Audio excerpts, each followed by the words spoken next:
Hey guys, what is up? SuperKmanrocks here, and we are here for my LEC Week 3 overview, analysis, and of course at the end, my updated power rankings. It is that time. It is finally time to close out the first little section of the LEC winter split here in 2023. Of course, the new format. Very exciting, but also incredibly fast-paced, which means we're already getting two teams cut off by the end of this episode. We will know which two teams have been eliminated and won't get to play again for a couple of weeks. It's not a particularly long time, about a month, but they will be out for winter split. No chance of gaining points and no chance of potentially getting ready to go to MSI. So, who ended up making it? Who ended up surprising? The bottom is very much up for grabs right now. Even the top is up for grabs. It's just a little bit less exciting to know who's going to get number 1 as opposed to who's going to get number 8. But let me know down in the comment section below what you guys were thinking of and what you guys were excited for going into this final week of this section of LEC action. Which teams did you think were going to make it, and which teams did you think were going to fall out early on here? Let me know all that, and did it go to your expectations? Obviously, I'm very interested to hear how you guys thought of this final week. But without further ado, let's go ahead and jump into the action. Of course, if you're new here, we're going to be going over all 3 LEC days here, all 15 games that happened in the LEC here in week number 3, going over my advantages, disadvantages, positives, negatives, as well as my player of the game and my dud of the game for both teams. So, let's not waste too much time. Let's go ahead and jump right into day number 1. And day number 1 was kicked off with the matchup between SK Gaming and Astralis. And Astralis was actually able to pick up a massive win for themselves here. Of course, they are one of those teams that's right at the bottom. You know, them, Excel, Fnatic, Koi, all of these teams really fighting it out in order to make sure that they don't get stuck near the bottom of the standings. They don't want to be in the bottom 2, and it's an absolutely massive win here for an Astralis team going up against an actually good SK team. I know that we all kind of looked at SK as kind of meh going into the season. And even after week 1, they really weren't all that good, but they had the best week 2 that anybody had. They were able to take down basically all of the top dogs in the LEC, and unfortunately, they weren't able to carry that momentum into an Astralis win. Although this game was relatively close, I have to say that. SK definitely had moments and situations where they should have been able to win. However, some underperformances from their players ended up costing them. Player of the game for me on the side of Astralis is going to go to Finn. In the top lane, this is a no-brainer for anybody who watched the game. It was top gap all the way. There were 2 major gaps in this game, in my opinion. Top lane going in the side of Astralis, and bot lane going on the side of SK. And luckily for Astralis, Finn was strong enough to be able to carry that game forward. Dior also got ahead of Certus and was really strong in that matchup, as Silas typically is into LeBlanc. There really isn't a ton that LeBlanc can do in that matchup. Sometimes there's not a lot Silas can do, but he's going to be able to be a lot more proactive on the map. And then when you don't really have the ridiculous amount of burst that LeBlanc is able to offer, and then specifically, you know, Jax in the top lane, it's going to be very difficult for SK to win a lot of these late game skirmishes, even these macro plays, you know, the side lane pushing, everything. It's just going to be kind of Astralis favored, and that ends up to be what happened. Even if they weren't able to like dominate early on in the game, hell, even if they weren't able to dominate in the mid game, they were able to end up picking up the victory. Their macro was better.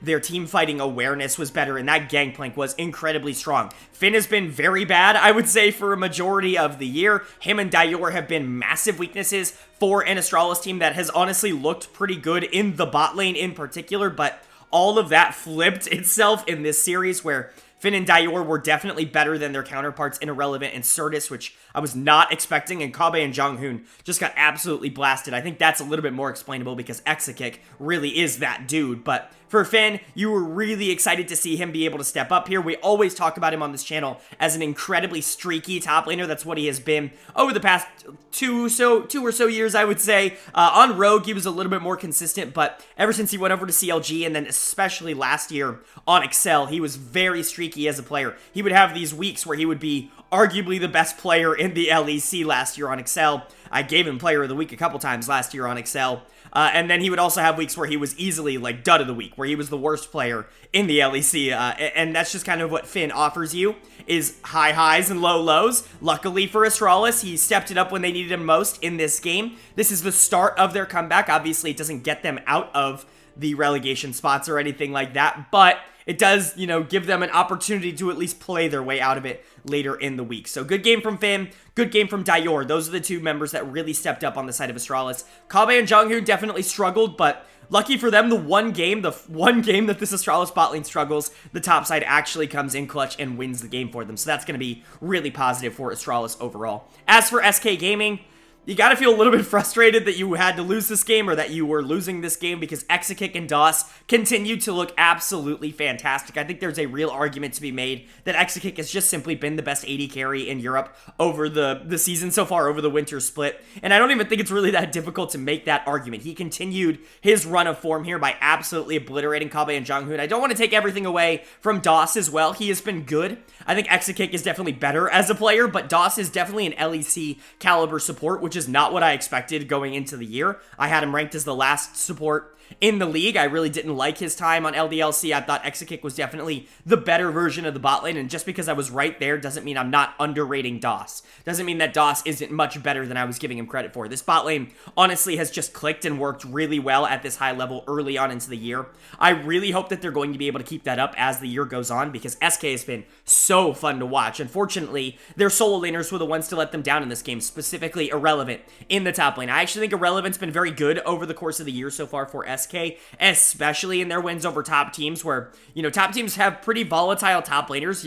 Vitality's got Photon, G2's got Broken Blade, etc., etc. So it can be kind of difficult for a player like Irrelevant, who I think is a little bit less aggressive, a little bit more stable, to stand out, but he was really good in a lot of those games for SK. Not the driving force, but still incredibly solid. So to see him get absolutely destroyed by Finn in this matchup is honestly a little bit disheartening. You would hope that he would have done a little bit better, but it is what it is. Sometimes you're going to have bad games. He's not a superstar. He's just a very good player, and so you're going to have games where you're not as good, and this is unfortunately one for Irrelevant. Same with Certus. This LeBlanc pick just did not work. Obviously, he was a LeBlanc one-trick basically in the ERLs. That was his major main pick for a long time. That's why I always call him like the LEC's version of Closer in the LCK or Cream in the LPL, because he really is a lot better on these assassin-oriented picks.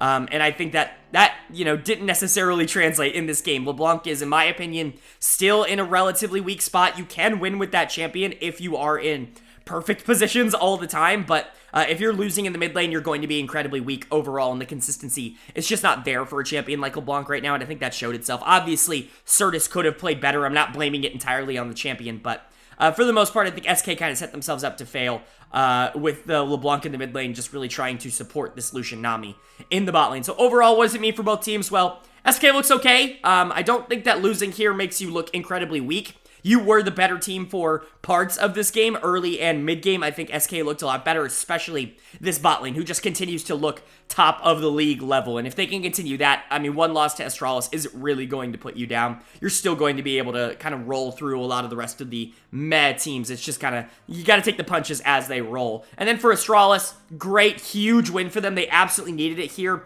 Going into the final two games, 1 and 6 is not exactly where you want to be. And this really sets you up in a spot where it's like, okay, well, I actively can, get out of these bottom two slots. I know not a lot of people projected me to do so early on in the year, but you're now sitting at 2 and 5, depending on what happens with some of the rest of these teams, you could be tied or ahead of them. It really is just there to keep your season alive, and that's about as good as you could ask for Astralis right now. Moving on to our second game here of day number 1, we had an interesting matchup that continues to, disappoint. We had Team Heretics taking on Excel, and Excel with another loss. They dropped to 1 and 6. They could not do what Astralis did in game number 1 and put themselves in a good position going into the final 2 days. They are now in complete and utter panic mode. They really, really need some things to go right for them to even have a chance of getting out after this loss, but credit to Heretics, they did everything they needed to do to win this game. They drafted a comp that had a clear win condition, and then they went and executed on that win condition. This is exactly what I've been talking about teams needing to do in basically every region. I know we've been getting a lot of, oh, draft sucks, draft is unwinnable, no chance that you can win because of this draft, kind of analysis and tweets and everything over the past few days. I talked about this in my LCK video earlier this week, but this is the kind of draft that most people would say is not all that good. You've got one clear win condition in Draven, and if you don't get it, you don't really have a lot of ways to win the game. Luckily for Heretics, they just got Draven ahead. They said, oh, we only have one way to win the game. let's just do that. And they did it. And so, big credit to them. Jack Spectra was so ridiculously far ahead in this game. Draven has really been working at the LEC level in particular this year. He has absolutely dominated. Obviously, a lot of people are going to go back to that G2 Fnatic game, which was just not even relatively close. And I think this is a very good example of that as well. This one was honestly even worse. I don't understand at this point how teams can look at a Draven comp when you're playing against it and not know that they're going to stack the wave and then level 3, level 2 dive. Like, I don't know how you don't see this coming at this point, but Xerxes is absolutely nowhere to be seen towards the bot side of the map, and Patrick and Targamas are just left completely out to dry as they die, as Jack gets a ton of gold. Now, obviously, Patrick played awful from that point onwards, but that first dive that got Draven his gold, like, what are we doing? Why is your jungler not there? Is it, I don't understand. I don't understand. You're an Elise. You should...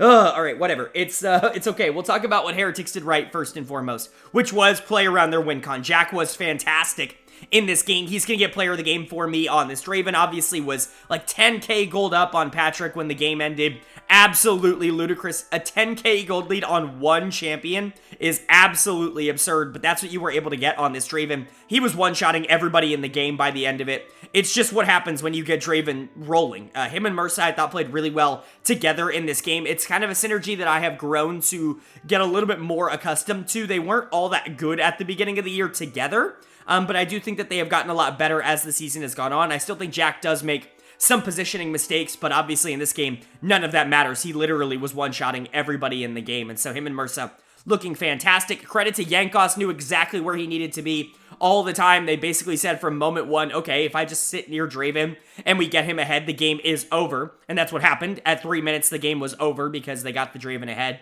And so Yankos did that. Credit to him. He knows exactly where he needs to be. He's the macro god. It's what he does. Ruby was good on the Orianna, being able to empower Draven. And then Evie was in the top lane on the Jax. Hooray! He won the top lane matchup into Ornn. That's good in the isolated 1v1, but truly top lane did not matter in this game. It was all about the bot lane, and that's where Jack Spectra really, really shined. For Excel, yikes. I mean, this continues to be bad for them. Like, there really is no other way to put it. They continue to just be a bad team with no real concept of what to do at any point in the game. Patrick and Targamas have to know they're going to get dove at level 2 or level 3. That's what Draven does. That's how you get Draven his lead. It's happened in almost every single LEC game with Draven this year. And yet no one is there to protect them. They don't play safe. They get dove. They die. Draven gets his gold lead. And then they continue to just play out the lane as if Draven is now not ahead, super far ahead, quite frankly, of this Excel team. And so, I don't really know. Patrick's going to get done of the game here. Him and Targamas just have, I don't know how to say negative synergy. Like, it is worse than negative synergy. We've talked about negative synergy between players before. This is so much worse than negative synergy. I do not want to see these two players playing on the same team in spring, because they just they can't play together. I don't know what it is, but they each make each other so much worse that both look like they're not LEC caliber players when we know that they can be, right? The drop off from what they have been away from each other to what they are together is absolutely insane, and that absolutely came out in this performance. It's really come out all year long, and so Patrick's done of the game. Targamas is right up there with him. Xerxes has to be right up there with him. What the hell is this Elise game? You're playing Elise like a late game scaling champion. Like, what are we doing? I just don't understand. Credit to Vizio. Vizio was actually really good in the early game here. You pick the Jace. You really want to try and target that Orianna early. You want to try and generate that lead so that your damage output can just be high enough to break through whatever Orianna's shielding is going to be able to do it in this mid to late game. And credit to Vizio, he did his job. Unfortunately, Draven was so far ahead that this poor Jace was just going to get one shot anytime he stepped up and actually tried to do damage. And so, you know, pretty disastrous game for Excel. They look like the worst team in the league. There really isn't a lot of analysis I can do on this. They're just bad. Everybody except for VTO played horrendous in this game, specifically this jungle and bot lane. How are you going to pick Elise and then not know to go bot for the level 3 dive on Draven? Even if you don't do that, try and get something somewhere else. Don't just play so ridiculously passive the whole game. I know that's what Xerxes does. That's kind of his go-to, but still, it's frustrating. Patrick and Targamas can't play together. They don't know how to position. They don't know how to play the macro game. They're just a disaster. Even when things go right for players on Excel like they did for VTO in this game, it doesn't matter because everyone else is still going wrong. Frustrating nonetheless. This team looks like the worst team in the league, and honestly, it doesn't even really look all that close. As for Heretics, though, congratulations. You moved yourself to 4-3. You were able to beat up on the worst team in the league. That's got to feel good. Definitely some signs of life here. Your bot lane has kind of been the weak link of the team, I would say, so far this year. So to see them have such a dominant performance, hopefully can give them some more confidence. They've been up and down, I would say. Not necessarily just down, but up and down over the course of the year. This was definitely an up for them. Jankos continues to look incredibly good in that jungle position for Heretics, in my opinion. Their most valuable player by a large margin. And then shout out to Evie. He looked good in the top lane. But overall, Heretics did exactly what they needed to do in order to win this game, and they absolutely punished a very, very much struggling Excel team.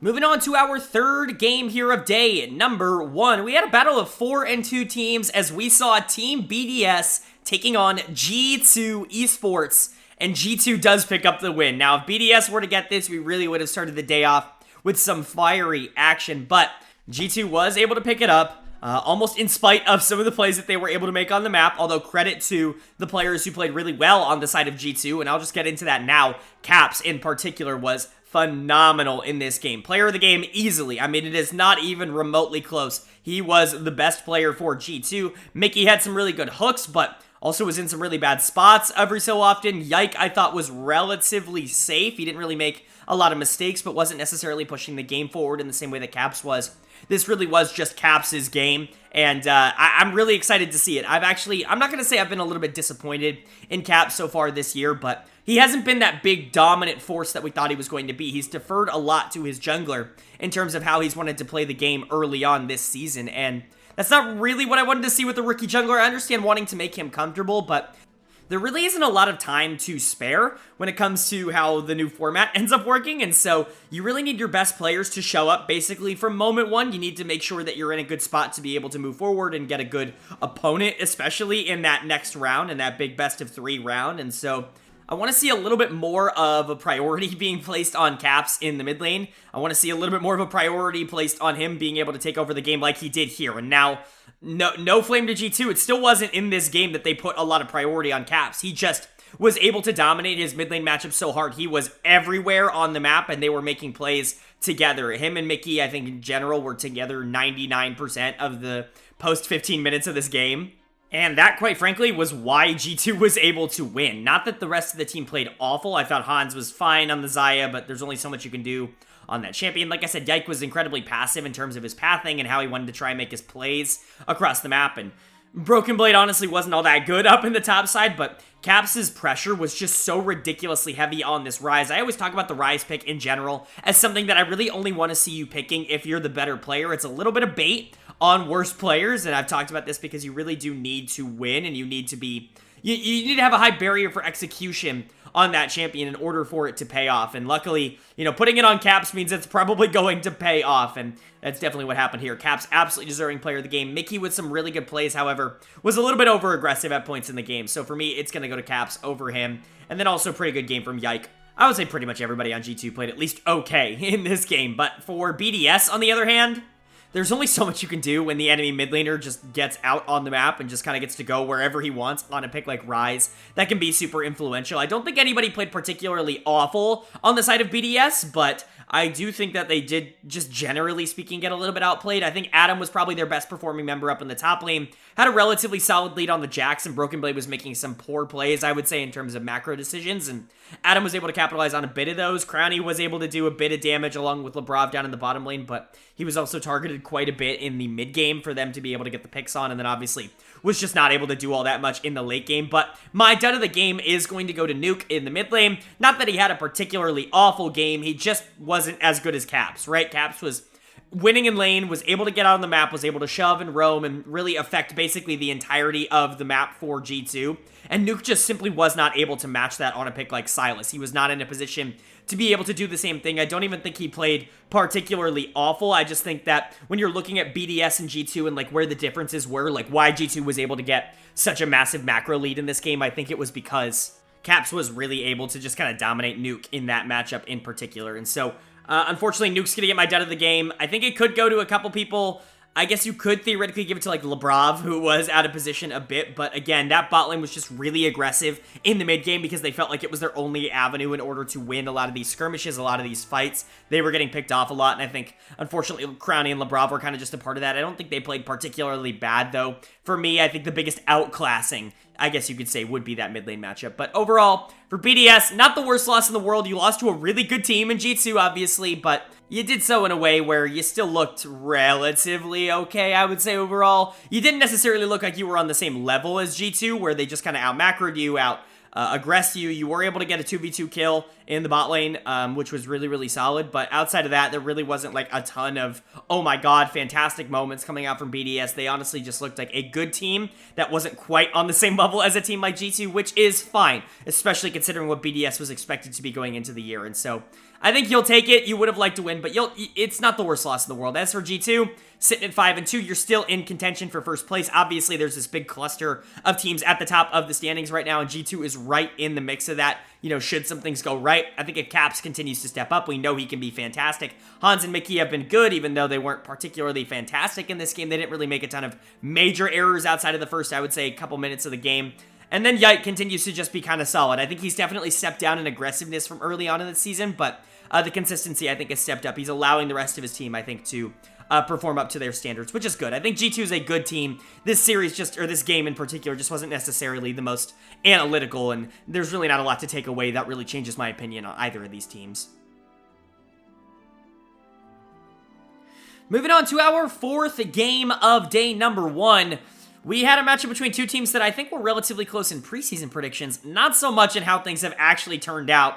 We have Fnatic taking on Mad Lions, and Mad picks up another win here. Fnatic continues to tumble down the standings, and man, this one might have just been one of the worst of them all. I mean, Fnatic, for their credit, looked completely and utterly hopeless in this game, and you know, credit to Mad, they actually kept up. They did exactly what they needed to do. Niski played exactly how he needed to play. Elyoya played exactly how he needed to play, but golly, Fnatic just looks awful. Let's talk about Mad Lions first. Player of the game, no surprise. Super easy choice, gonna go to Niski here. I want to quickly talk about Niski because there was actually a thread that was posted on Twitter by somebody. I don't remember who. Somebody prominent in the LEC community posted to Twitter asking people for what their all-pro, teams would look like right now and who their MVP would be.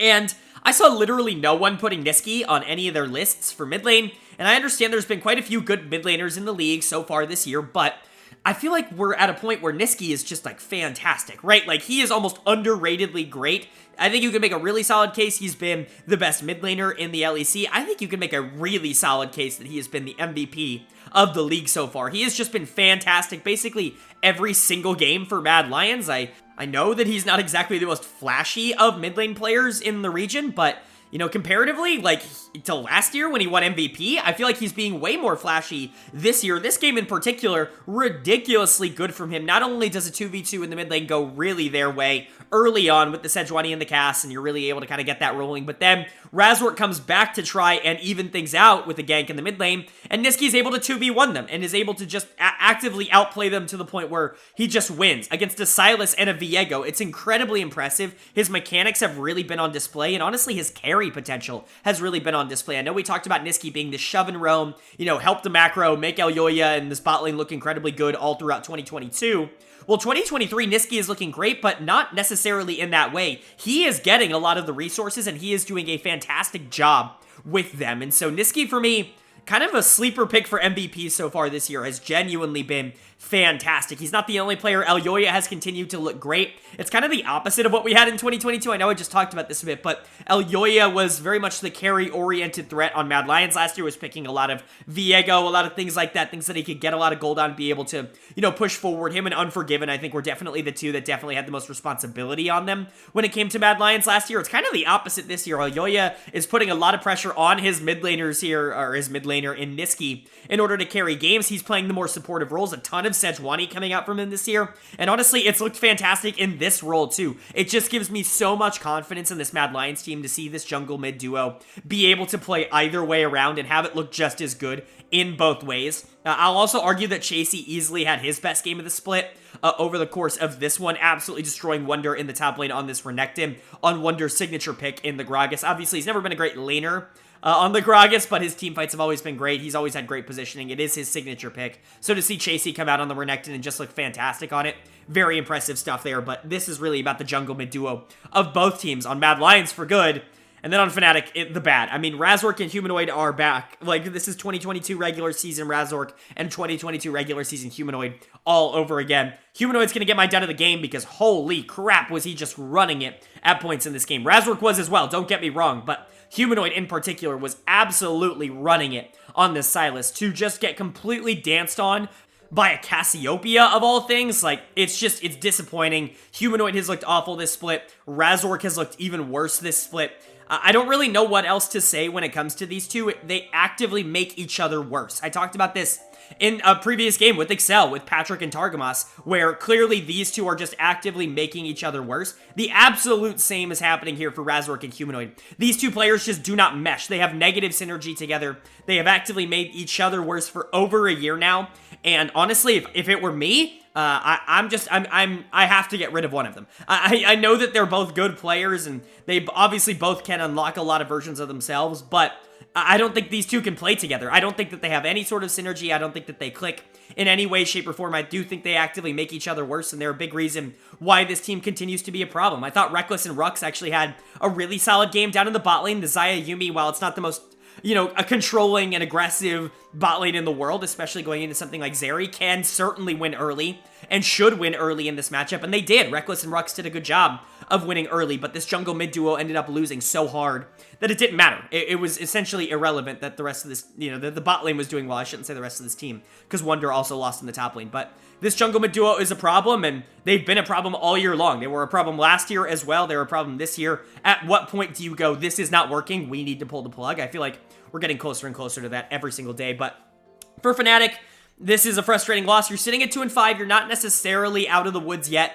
You're tied with, like, Astralis and, maybe Koi, depending on what happens later in the day. You're certainly not in a position where you feel safe at all, and if Fnatic misses top 10, that is an absolute disaster, and this is definitely a start on the way to that, but it is against a really good opponent in Mad, probably the most consistent team in the league outside of Vitality right now, so you're going to be able to kind of brush yourself off. Hopefully you can get better performances out of this jungle mid duo, because if you can, they probably just win games, but this was not it. This was horrible from those two. And then for Mad Lions, another really good win. Like I said, one of the most consistent teams in the LEC right now. Maybe the most consistent team. Niski and Yoya have just been fantastic. Basically in every game, Karzi and Hylissang have hit it off, and they really work well together. And Chasey's just solid in the top lane. He continues to get better, I think, throughout most of these games. Mad Lions is actually looking like a genuine good team right now. I'm not sure if they're a threat to win the league or anything like that, but Mad Lions is really, really solid, and honestly, I really, really do hope that they're able to step up their game and keep this up against some of the best teams, because they're quite fun to watch right now. And then moving on to our final game of day number 1 here. We certainly had two teams that I think really, really wanted to solidify their spot here. One maybe more so than the other, but we had Team Vitality taking on Koi, and Koi picks up an absolutely monstrous victory. This would have been really, really bad for Koi had they lost this. Obviously, no one would have blamed them for losing this, but this win is ginormous. Not only do they take down the best team in the league right now in Vitality, the only team that went into this week at 5-1, but sitting at 2-4, they still are technically right on that line. I mean, it is certainly not an easy road to stay out of the bottom 2 right now. You've got Fnatic, you've got Astralis, even Excel technically still within the race there. And so a lot of things could go wrong for Koi. Picking up this win, absolutely massive for them. Very, very good. And they did it in a way that was honestly pretty impressive. They looked like the better team this game. This very much felt like a 2022 road game rather than a 2023 Koi game, at least comparatively to what they've been able to put out this year so far. I want to give a big shout out to this bot lane. Obviously, comp was really good, but we know who the player of the game is. Anybody who watched the game knows who the player of the game is. It's going to go to Trimby on this Ashe. An absolutely phenomenal performance from Trimby on this Ashe. Not only was he fantastic in lane, being able to pressure out this Zeri really efficiently. Like, this is what the Ashe support is used for, to be able to go into a matchup like Zeri and be able to pressure her out, make sure she doesn't hit that power spike nearly as easily as she wants to. But obviously, the global impact that Ashe can have can be tremendously high. And guess what? We saw that this game. I mean, those were heat-seeking missiles that he was sending out as ultimates on Perks in the mid lane. I mean, I can't even count how many times this LeBlanc was hit by an Ashe arrow mid-game that really set Larssen up for basically a free kill in the mid lane. Super impressive stuff coming out from Trimby on this Ashe. Really, really liked it. I think this is really where Trimby thrives. We've talked about this for about a year now. As good as Trimby is, he does kind of have a play style, in my opinion, and that's very much the lane 2v2 and these champions that really want to pressure out early in lane. I know we talk about the Lucian Nami being absolutely huge for Koi, but just enchanters in general and poke mages have pretty much always been what Trimby has kind of wanted to go to, I would say, over the engagers, and Ashe definitely qualifies for that right now with how she is played, and I think Trimby plays this champion incredibly well, pairing that up with something like the Varus to be able to try and shut down the Zeri Yuumi early, to be able to try and get that push in, to make sure that Trimby can, pressure the map with ultimates, and that he has pressure outside of just the 2v2 laning phase, which is what he has always been really good at. I think is really positive overall. This bot lane continues to get better. I think Comp had a really bad week too. Talked about that last week, obviously, where Comp was my dud of the week. I think he looked a lot better in this game. Had a lot of help in my opinion, but still looked a lot better in this game. But when you're talking about damage carry threats outside of Trimby, who was my player of the game and was really, really fun to watch. When you're talking about a damage threat on this team, that definitely went to Larssen on this Azir. I think you can make a really solid argument. Larssen has easily been the best player on Koi over the course of the year so far. He hasn't necessarily been fantastic, but I think pretty much everybody else on this team has had moments of running it down this year, and Larssen really hasn't had that. He's kind of just been there in the mid lane, which is fine. That's kind of what Larssen does. He's incredibly consistent, but he gets on his best champion here in the Azir. He's able to kind of outduel Perks early on in the game, and then, in my opinion, does a really, really good job of being able to capitalize on when Trimby sends arrows up into that mid lane, and obviously those plays are kind of set up for Larssen, but you still got to capitalize on him, and he did that. Credit to Malrang, was actually doing a fantastic job of tracking Bo. You could tell that was a really high priority for Koi in this game, was making sure they knew where Bo was pretty much at all points in time on the Sejuani so that he couldn't impact the map in the same way that he has in a lot of the other games. Malrang really dedicated a lot of time to placing down vision, making sure that he was working with his bot lane to be able to track Bo and the Sejuani and the LeBlanc in general too, the plays that they wanted to make across the map. I think they did a really good job with Hawkshot and just with Malrang's pressure in general to be able to make sure that the jungle matchup went in favor of Koi. This was jungle pressure done in a very suffocating kind of way where it's just, let's figure out where Sejuani is and just do everything we can to make sure that she can't make any sort of play on the map. So overall, Koi looking really solid. In my opinion, Malrang, Larssen, and Trimby, really the big three that stepped up for Koi in this one, but I think everybody kind of looked good. Comp still needs to prove a little bit more to me, but honestly, if the rest of the team's going to play like this, he can afford to be a little bit more lackadaisical, I would say, with his positioning. As for Vitality, definitely a frustrating loss, I would say, overall. Definitely not what you really wanted to see. You wanted to go 6-1. You kind of held first place in the palm of your hands going into this week, and you've kind of evened up the score here. Now you have a bunch of teams sitting at 5-2. You've got you got G2, you got Mad Lions. Bunch of teams now sitting at 5-2, kind of working for that number one spot. I think this game was a little bit unfortunate. Perks definitely not the best game in the world. Got a little bit caster cursed, I would say, before the game started. They flashed up that stats page of him where he's first in basically every single category, and I've been trying to tell y'all Perks is still really good for quite a while. Obviously, he's been playing fantastic this year. In my opinion, he's probably been the best player on Vitality. I think you could make a case for Photon. I think you can make a case for Bo. But for me, I really like how Perks has been playing. Unfortunately, this game was not it for him. He picks the R5 LeBlanc, goes into Larsen's Azir. You really want to try and be able to generate that pressure early, be able to get around and out on the map, play with your jungler, and be able to try and influence lanes that way if you can get Zeri online. In particular, this game becomes a lot easier for Vitality. Unfortunately, he wasn't able to do that. Mid lane was kind of Larssen favored, I would say, for a bit. It was relatively even up until Trimby started shooting those arrows mid lane and really making it a problem for Perks. Like I said, basically heat-seeking missiles. He was just destroyed in a lot of these 2v1 unfortunate matchups, but Perks definitely could have played a little bit better. I don't like R5 LeBlanc, already talked about that a bit. I think it's just a little bit ego here. You're not really going to be able to generate the same kind of lead that you would on some of these other picks that you would have been able to go for here, and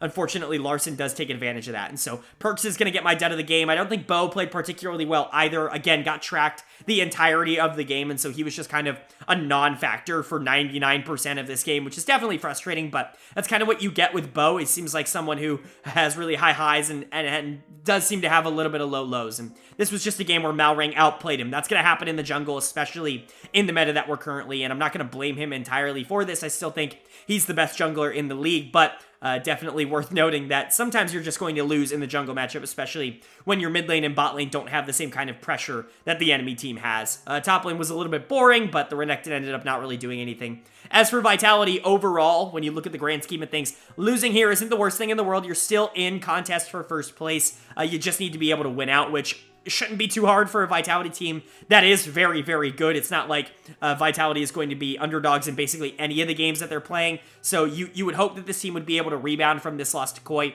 be able to move in and be able to secure that #1 spot. But it is also worth noting that we have seen a collapse from Vitality in the final week of the season before. Going back to 2022 summer, Perks in particular was MVP candidate for me, leading MVP candidate going into that final week. Wasn't able to actually play all that well and kind of ran it down, and Vitality ends up missing playoffs. Obviously, they've already locked playoffs or locked top 8 here, but Perks already starting off this week with a not-so-good game. It is worth noting that that's something to keep an eye on. I don't think it will matter, but it is something to keep an eye on. As for Koi, definitely needed this win. You're sitting yourself now at 3 wins. As long as you can get one more, you've basically secured yourself. Even if you don't get one more, there's a chance that you could secure yourself as well. You just don't want to be in a situation where you're in a tiebreaker against Fnatic, because remember, this team lost to Fnatic early on in the year, and so if your tiebreaker is head-to-head, so you would lose that. So you don't want to be in that situation. You've got some easier games coming up later this week, or at least in the final day. Hopefully you're going to be able to take advantage of that, but this win here is going to matter a lot for their chances, and it might be the difference between them staying up and them being in that bottom 2 cutoff here. But that's going to bring us now to day number 2, and we kick day 2 off with a matchup that could solidify the fate of one of the teams involved. We had SK Gaming taking on Excel, and SK Gaming do put the nail in the coffin. Marcoon himself puts the nail in the coffin of Excel's winter split. You couldn't have wrote a better story than what ended up happening in this game. First of all, insane comp from Excel that they're able to pull out in this one. They pull out the Yasuo Senna. This may shock some people to hear, but I actually do kind of like this here. I think going into a bot lane that has been very good, maybe throw something like Yasuo Senna at them, be incredibly aggressive, try to generate that lead early. I do understand the thought process behind it, and Excel definitely went for it, and honestly, like, looking at the time and the score and everything, you wouldn't get a real sense of how this game actually went down, because it doesn't look like it was close. 35-minute game, 13-4. It doesn't look like it would be particularly close, but this was an Excel-led game for a majority of the early game. They actually did a really good job being able to generate small leads, mostly, I would say, in the top lane, but obviously in the solo lanes, just in general, VTO was also able to do a pretty good job in that regard, but Odoamne was pretty strong. Xerxes was doing a decent job in the early game. The game was about a 4K gold lead for Excel, and then we get the most Excel thing of all time with your season on the line. You get a 50-50 Baron flip, and SK wins it. Marcoon gets the smite off. They end up being able to take that fight, and then from there, the game is over. SK is just able to snowball the game out of control. The Zeri is untouchable at that point, and the game is over.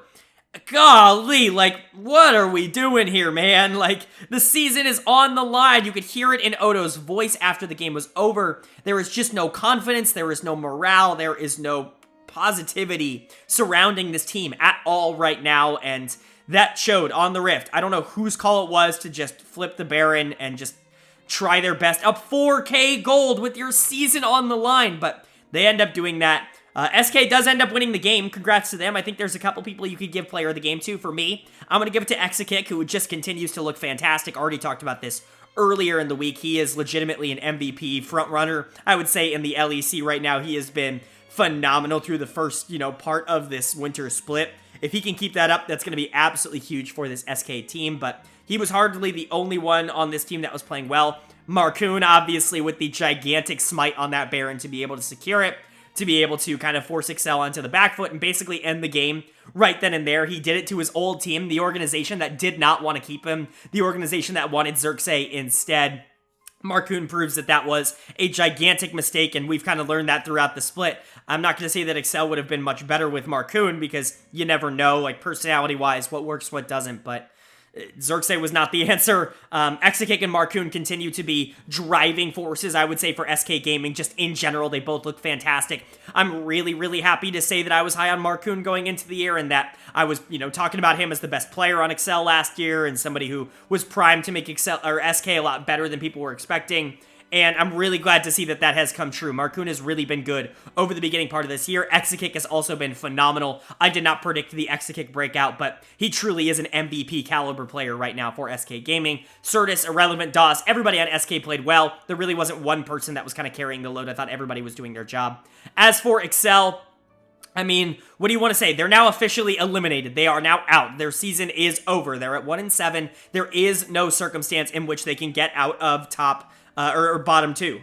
They are bottom 2 guaranteed, which means that no second round for Excel, and I don't know what to say other than this is about as disastrous of a season as you could possibly have. This is as disastrous of a split as maybe has ever happened in LEC history. It's right up there with Origin in 2020 summer for being one of the worst splits of all time. And I really don't know what else to tell you. What went wrong? Everything. Patrick and Targamas got beat in the bot lane on this Yasuo Senna. It just simply did not work in the way that they wanted it to. And then Xerxes just gets outsmited, and he's had no pressure. He's had nothing the entire year. VTO has looked like a shell of his former self. Otowamne looks tilted out of his entire mind, especially in that post-game interview. He looks like he just has no confidence. He has no happiness right now. Like, I don't know what to tell you about this Excel team. I mean, it's disaster. I don't know what you're going to do moving into Spring Split, but you cannot run back these 5 players. Just from a mental standpoint, something has to give and something has to change. I don't know what that is, but it is just not working. Xerxes out of the game. He missed the smite. Presumably he was the one making the Baron call. Even if he wasn't, he didn't really have any pressure on this game anyways. He was the knockup that really needed to set up Patrick for a lot of these late game team fights, and he wasn't getting any good engages anyways, just got outplayed by Marcoon. I don't really know what else to tell you. Xerxes was bad. Targamas was playing hide and seek in the bush post-game. Patrick had literally no damage on the Yasuo. Like, I don't know what to tell you. Everything went wrong in this game and in this season for Excel. About as disastrous as it could get, and they are now officially eliminated from getting anything other than 9th place. And so there's your season for Excel. As for SK, another really solid win here. This team is better than people are giving them credit for, but beating Excel isn't exactly the big milestone that a lot of people think it is. Obviously, losing earlier in the week kind of sucks, but nice bounce back here. Exakick and DOS continue to be one of the top 1 or 2 bot lanes in the LEC, in my opinion. And hopefully that keeps up, because SK is an incredibly fun team, especially when Marcoon is playing like this as well. They just have a lot of fire and a lot of intensity, and I'm really just hoping that they're going to be able to keep this up as we move further along into the further stages of this year. Moving on to our second game here of day number 2. We had a fun one between Team Vitality and Team BDS. And Vitality picks up a win here, although it is certainly not clean. BDS looking like the better team for a majority of this game, and a lot of that coming through a jungle advantage that they were able to generate early and often in this one. But Vitality is able to pull it out in the late game, because look at this comp. Of course they scaled into the late game. They've got Gwen, Azir. However, even the Azir was a little bit questionable. Not that Perks played it particularly bad, but just the Azir damage really wasn't coming out. It really wasn't all that impactful. It was really just this Gwen in the top lane that was carrying the force of Vitality through the final parts of this game. So much so that it was a really easy choice, in my opinion, to pick my player of the game here, being, of course, Photon. I don't think a lot of people are really going to argue this. Photon was phenomenal in the end half of this game, really. Going up against someone like Adam, who has been spectacular over the course of the beginning part of this season, to see Photon really step up, have a really good early and mid game, but really start to translate a lot of that Gwen damage into the back half of the game. You know, really just taking over a lot of these team fights, going right into the front line, not really giving a shit about whatever BDS is going to be able to do. Tearing through the Cassante, tearing through the Wukong, having a really easy time getting on that Lucian in the backline and making it much more difficult for BDS to actually play the game. That was Photon's role, and he executed it perfectly. He was phenomenal. Easy choice for player of the game. Really didn't even have to think about it too much. Photon has very quietly been like an MVP caliber player. I know that Vitality has a lot of them on the team right now, but you want to talk about Perks being arguably the player that I like the most. I think you can make a real case that that's Photon as well, being the player that I think has really pushed Vitality over the line the most. Photon has really proven to be one of, if not the best top laners in the LEC, right up there with a player like Adam, who I think really solidified himself early on into this split, and hopefully he can keep it up, because obviously, you know, we had a lot of high hopes for him going into the year. He really has kind of exceeded the expectations, or met them, I guess, depending on where you thought of him. Unfortunately for Vitality, they do have the player of the game. They are also going to have the dud of the game in this one, and that's going to go to Bo in the jungle. Now, I know some people are going to argue this, saying that Bo's contribution to this game certainly wasn't bad.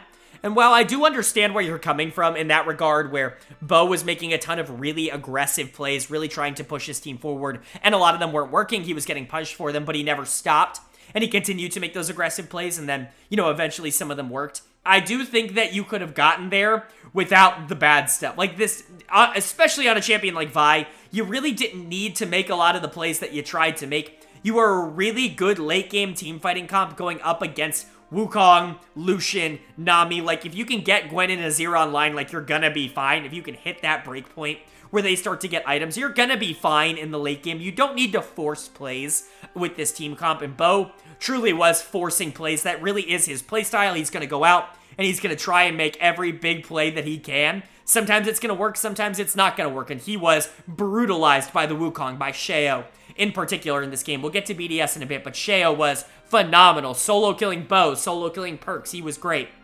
Unfortunately, Bo was kind of on the other end, the recipient of a lot of that damage, and, you know, he was really running it, I would say, for a majority of the early to mid game here. Obviously, Vi ends up being influential no matter what in the late game because you can point and click ult somebody on the enemy team, in this case, the Lucian, but still, I don't know. But Bo was the weakest player in the game, in my opinion. He was trying to make a ton of plays that ended up not working out. Plays that, quite frankly, he just didn't have to make. And so, he's going to get my dud of the game. Perks was kind of disappointing in this one as well. Really wanted more damage coming out from the Azir. Wanted more in the back half of this game. Vitality was really relying on them being able to come back and being able to team fight front to back with things like the Gwen and the Azir. And the Gwen definitely showed up. I think the Azir could have been slightly better. Was getting 1v1 by Wukong as late as like 25 minutes into the game, and that's not ideal. The bot lane for Vitality continues to be a complete non-factor in basically any of their games. They're fine. They're not bad, which is a good thing for a Vitality team that is such a strong top side, but you would have hoped that Neon and Kaiser would be able to like push forward a game. This split, I really don't think they have up until this point, though. And then you've got BDS on the other side. I actually think they played really well in this game. Sheo, in particular, was phenomenal in the jungle. He has really exceeded a lot of my expectations. He's been very, very good in that jungle position, and he really showed it. He was almost player of the game for me. If BDS would have won, he would have been a shoo-in for player of the game for me. He was dominant on the Wukong. Like I said, completely obliterated Bo in that jungle matchup, controlled the entire map, made sure that anytime Bo wanted to make any sort of plays, he was right there to be able to counter it and to be able to push that backwards, which is really, really strong. And then also did the same thing with mid lane. Really tried to make sure that Akali was in a good spot. Really started targeting the Azir, especially towards the back half of the mid game. And honestly, that was working out for BDS. They were actually in a pretty solid spot. If it wasn't for the Gwen getting incredibly strong on top side, they would have won this game. And that's unfortunate. Crowny and Labrov continue to show that they're probably one of the best bot lanes in the entirety of the LEC. Certainly one of the most consistent, but the solo laners were a little bit up and down here. Nuke really wasn't able to assassinate anybody, especially towards the back half of this game. Gwen making his job a lot more difficult, and Adam was K'Sante. I mean, really, what do you want him to do? He didn't win early, but that's fine. Like, he's K'Sante. He was a tank. If he was into a better matchup, and if the rest of his team was able to, you know, do a little bit more, then I think BDS certainly could have won this game. I'm certainly not looking at it outlook-wise as a game that, oh, you know, poor BDS, they're really not on the same level as Vitality. They kept up. They really did. They were relatively on the same level the entirety of this game, and that's impressive. Vitality is certainly not an easy team to be able to hang with, but Sheo stepping up, Crowny and Labrov continuing to look really good. BDS certainly has a lot of bright spots. There's a reason that I was really buying into this team. When Adam has those pop-off games, you have players like Sheo, Crowny, and Labrov that really are stepping up and being the consistent threat, so that when you have your superstar, like, making those plays in those games, like, you're gonna win against basically any team in the region. I think BDS is still kind of in that zone, unfortunately. They just weren't able to pull this one back towards the back half. And then for Vitality, thank God you've got Photon. He was the big reason you were able to win this game. You're still not looking as fantastic as you did, you know, before this week, going into, you know, the final week of the season, but a win is a win. You're sitting at 6-2. You had already locked playoffs. A lot of this week was probably just experimenting, again, getting more used to things. Photon really stepping up. Bo and Perks, though, not exactly having the best starts to the week. They weren't great against Koi. They weren't great against BDS either. Hopefully they can turn it around in their final game of the weekend, but when you've got as dominant of a top laner and as strong of a top laner as Photon has been over the course of the year so far, you can afford to have your jungle mid disappoint every so often. Moving on to game number 3 here of day 2, we had another one. 2 teams above 500 facing off against each other. A lot of those happening on day 2 here. We had the Mad Lions taking on Team Heretics. And Mad Lions picks up another win. They just continue their consistency early on into the year here. I have to say it, like, I know that we're not really looking at Mad as, like, an actual title contender. Is that wrong? Like, is Mad truly a team that could end up making finals or winning winter split? Because right now they're looking really, really, really good. They looked good against Heretics in this game. Let's talk about it. Nisqy just continues his stretch of looking great in these late game team fights. I mean, he is incredibly solid in terms of his positioning right now. I know we don't look at Nisqy as like a big carry threat, but that's just, so far we have to just change our mentality. We have to change how we look at Nisqy as a player, because he has been carrying Mad Lions, at least in terms of what he's been able to output early on. Now, obviously, things didn't go perfect through the first part of the game. Really good job from Yankos to actually be able to control, I would say, the first 10 or so minutes of the game here in Heretics' favor, but you end up hitting a break point where Nisqy, you know, team fight breaks out, and he gets a pentakill, and it completely swings the control of the game back into Mad Lions' favor. They were able to close it out from there, and that's really what Nisqy has been, just this consistent piece that is going to give you positive efforts basically every single game. I know we can talk about Hylissang being really impactful on the Yuumi, and trust me, we'll talk about that. It was very difficult for them to kill Nisqy, very difficult for them to get on Carzzy or Elyoya or anybody here in the first place because of Hylissang's Yuumi, and as good as that contribution is, it's just hard for me to give player of the game to a Yuumi, because you're just doing what the champion's supposed to do. Nisqy, on the other hand, I think really benefited the most from it, and his positioning in that late game team fight was genuinely terrific. He continues to look like maybe the MVP of the entire league. Him and Exakick and Photon, I think, are the big 3 for me right now that are, like, right up there, and I think you could make your case between all of them, but Nisqy might just be at the top of that for me, at least through the games that we've talked about on the channel so far. So, very, very good game from him. I know a lot of people were talking in the offseason about how they were frustrated that Elyoya wasn't allowed to be moved to a team like Fnatic or a team like G2 that was kind of interested in him, but like, I don't know what to tell you. This is exactly what I said in the offseason. Mad Lions is not contract hell for Elyoya. He's going to be competing for a title on this team, and he absolutely is. He's been really, really good as this more supportive, I don't know, like almost Yankos-esque jungler throughout the year, kind of with Nisqy in the mid lane, and I think it's really been the core that has made Mad Lions move. I know Carzzy and Hylissang have worked together really well in the bot lane, but Elyoya and Nisqy have kind of been the 2 that have made this Mad Lions train continue to roll. So they continue to look really good. And then you've got Heretics on the other side. I don't think they played particularly bad. Another kind of banger of a series here. Unfortunately, I have to give dud of the game to somebody. It's going to go to Jack Spectra.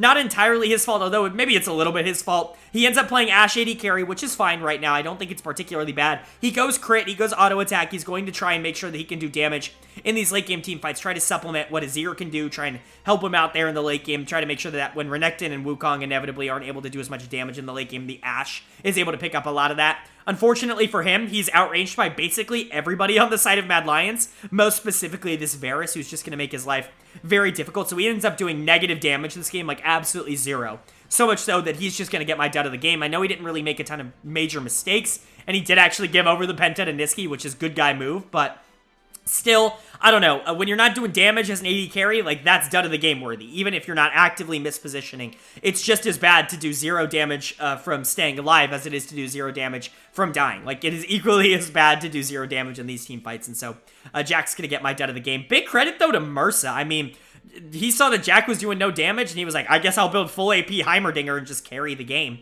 He was awesome on this Heimerdinger for most of the game. He was really the biggest threat that Mad Lions had the entire game, was this Mursa on Team Heretics, really trying to, you know, pressure them out of lane, you know, make sure these team fights were a lot more difficult. Mursa was really, really scary, and he actually did a really good job, I think, of exuding that pressure, so even though Jack wasn't playing well, I think Mursa played well. Thought Yankos, like I said, had a good early game, but nobody else on Heretics really stood out, either good or bad. I think Ruby was mispositioned quite a bit as the Azir, was playing just a tad bit too aggressive, but I do understand why you really want to try and get that Varus and that Sylas down early, because if you can get them, if you can burst them down before Yuumi can really, like, jump on one of them and just choose to keep them alive for the rest of the fight, then that's also, you know, that's a really good strategy to be able to win.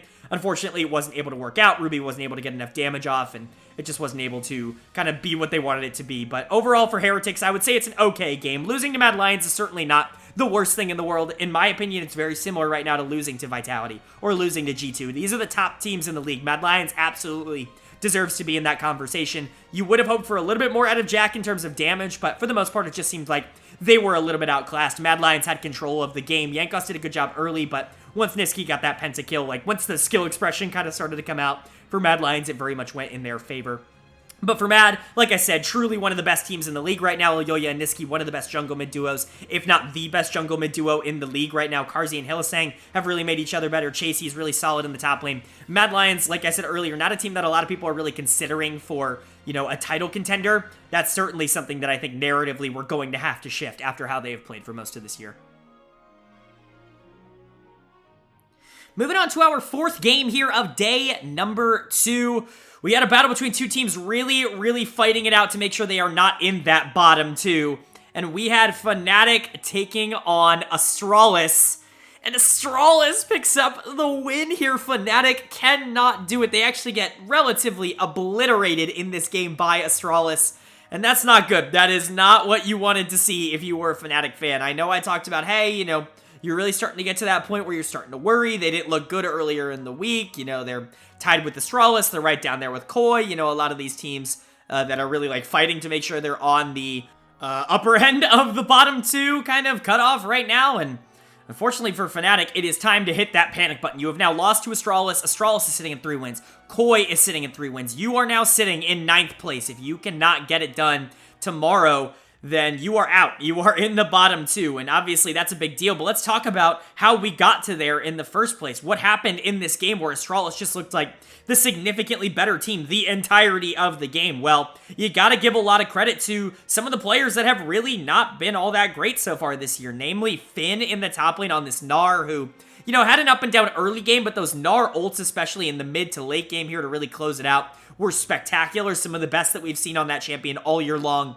in any region. And then 113 had a really good game on Trundle as well. I would say I really want to give a big shout out to this bot lane. Obviously, they are not the surprise here for Astralis. They have been good all year long, even in spite of the fact that the rest of this team has really struggled. You know, Finn and Dior were really bad for the majority of the first 2 weeks, but Kabe and Jonghoon always been relatively consistent, and Jonghoon had a stellar game. I mean, I talked about this when he played Nami earlier in the year when I gave him player of the game for his other Nami game. The frequency at which this guy flashes in and hits bubbles and is willing to go for these aggressive plays on Nami and is willing to throw out the ultimates and make sure that they try to hit 4 people, put himself in a more risky position to set up the rest of his team. That's what Jonghoon does. He really is spectacular on this champion, and I don't think he gets nearly enough credit for it. I know he gets a lot of, you know, attention drawn to him when he plays things like his Pyke, because that's like a signature pick of his, but I think Nami has really emerged as a pick that I really like to see Jonghoon on, and something that I really do think that teams going against Astralis have to look out for. Kabe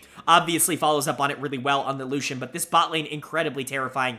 I think you could absolutely give player of the game to Jonghoon. I think it is very realistic to say that Jonghoon was the best player on Astralis. For me, I'm going to give it to Finn because of those Gnar engages. They were so stellar towards the back half of the game, and he was good in lane. I just think that, you know, Jonghoon was a little bit better early. I think Finn was a little bit better late. It's really just about which one you want to value more. I'm going to give it to Finn, but I think you could realistically give it to Jonghoon as well. Kabe was good. 113 was good. Dior was really good. He made some plays in the mid game, but he was fine. He was so much better this week so far already in their 2 wins than he was at any point in the season up until this point, where I think a lot of us, me included, were considering him the worst player in the LEC. So for Astralis, you got to be super happy. I mean, we'll get to the overview at the end here, but I mean, 3-5, you were walking into this week at 1-5, really scared that you probably weren't going to be making, you know, top 8. That's no longer as big of a worry. I mean, so long as you can get the job done tomorrow, or if Fnatic can't get the job done, like, you're actually in a pretty decent spot to secure yourself into that top 8, which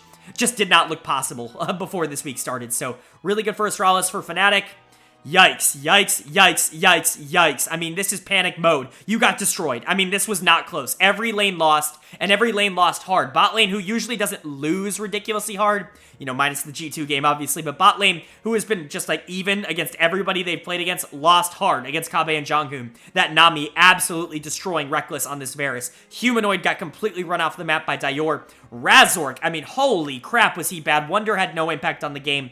I mean, it's just awful. Like, this is worst case scenario for Fnatic. They were just garbage in this game. Razork's gonna get my debt of the game because He was just in the wrong spot all the time. We always talk about this when it comes to jungle. We talk about jungle pressure. We talk about being able to exert map pressure through the jungle position because that is one of the most important things that you can do as a jungler. It really helps the rest of your lanes, the rest of your team be able to make aggressive plays. And when you don't have jungle pressure, the rest of your team can't really make a lot of those aggressive plays. They have to play significantly more passive because they don't have the knowledge or the ability to step up. And let me say this with Razork. He was doing everything in his power to give away jungle pressure as quickly as possible in this game. An absolutely terrible performance coming out from him. Very deserving of dud of the game. You can make a real case that Razork has been the worst player in the LEC over the course of the winter split. Obviously, there are a lot of players that I think can kind of be up for debate there. Like Xerxes there. I think Dior is there. But, I mean, Razork is right in that conversation. He has just been a huge net negative for this Fnatic team. It seems to be a confidence thing. We know Razork is a really solid player, but like I said earlier, Razork and Humanoid have negative chemistry together, and it continues to show. I think, honestly, if I'm Fnatic, one of these two just simply has to go. Clearly, they are not going to play well if they are on the same team. That has been proven now over the course of a year, and so Razork, Humanoid, one of them has to make some sort of adjustment because as it is right now, they're both bad. But everybody lost. It's not just Razork's fault. I don't want to make it seem like I'm just blaming it all on Razork. I don't think it's entirely on him. I do think that he is a big part of the problem, though, and that him losing basically every jungle matchup that they've played all year long is problematic in terms of Fnatic actually trying to win a lot of games here. And so, outlook-wise, Fnatic is in full panic mode. You have to win tomorrow against a good SK Gaming team. If you're not able to do that, you are out. It is the end of your season, and so you put yourself in a do-or-die mode. Hopefully this team can step up and make it work. For Astralis, though, on the other hand, this is huge. I mean, this puts you in a pretty fantastic spot. You play Koi tomorrow, which means that even if you aren't able to pick up that victory, and Fnatic does, you actually hold the tiebreaker over them because you beat them in this game. So Astralis is actually in a really good spot after this win. Pretty massive for them to be sitting here at 3-5 after how this season has gone for them so far. And honestly, you've just got to applaud the resilience of this team. Finn, in particular, has really stepped it up in the final week here, but Kabe and Jonghoon have been great all year long. You just got to give a lot of credit to the players who are playing well on Astralis because nobody really saw them in this spot, me included. And then moving on to our final game here of day number 2, we had a fun matchup that is a rematch of last year's finals. I know it's pretty crazy to say that, but we had Koi taking on G2 Esports, and G2 picks up the win. Koi is definitely not out of the woods yet. There is definitely still a world in which they can still hit bottom 2, especially after this win to G2. It's certainly still in the cards. But for G2, you're getting back on track here. You know, good start to the week, looking pretty good. This is what you wanted to see. You wanted to see G2 feel a little bit more comfortable and a little bit more confident after what was kind of an up and down week number 2. Obviously, the loss to SK, not particularly great. Loss to Vitality was a little bit frustrating, but still not particularly great. It's really good to get a 2-0 back here to start the week in week number 3. My player of the game, no surprise to anybody who watched it, gonna go to Mickey X here on the Leona. What a bounce back split he is having right now. Not that I'm particularly surprised. I talked about this in my preseason rankings where I said, let's remember that Mickey was awful last year, one of the worst players in the entire league, but he's gonna be fine. It's G2, it always happens. It feels like not only is it proven that Excel seems to make every single player that touches the org worse, but Hans and Mickey together on an org like G2 that just consistently makes players better. I had no doubt that Mickey was at least going to be good this split. I did not know he was probably going to be the best support in the league again pretty much immediately, but that's what we got. Mickey X has been fantastic. He plays super aggressive. These were the kinds of plays that he was making last year. They just were not good last year because the team was not ready to follow up on them. G2's a lot more aggressive in the kinds of play calls that they want to go for, so Mickey going for a lot of these really aggressive engages on someone like Leona, especially into the bot lane, onto something like Zeri, they're going to be a lot more successful when you have an ADC like Hans that is willing to follow up, as opposed to someone like Patrick, who might be a little bit more willing to scale into the late game. So props to Mickey. He looks fantastic, absolutely dominating the early and the late game, getting on comp, making Zeri's life a living hell, doing the same for Larson on the Azir when we get towards the back half of the game. Honestly, just dominating the macro in general and the micro, just making Koi's life a living hell. Really successful doing so. Shout out Hansama. Want to give big credit to Hansama. The amount of times that he should have died in this game are absolutely ludicrous. I mean, the amount of times he lived on like 1 HP. I mean, obviously there's the big one right before the Baron fight, but I mean, just in general, like, the amount of times that Hans was supposed to die and lived is incredible. Really good from him. He's been fun to watch.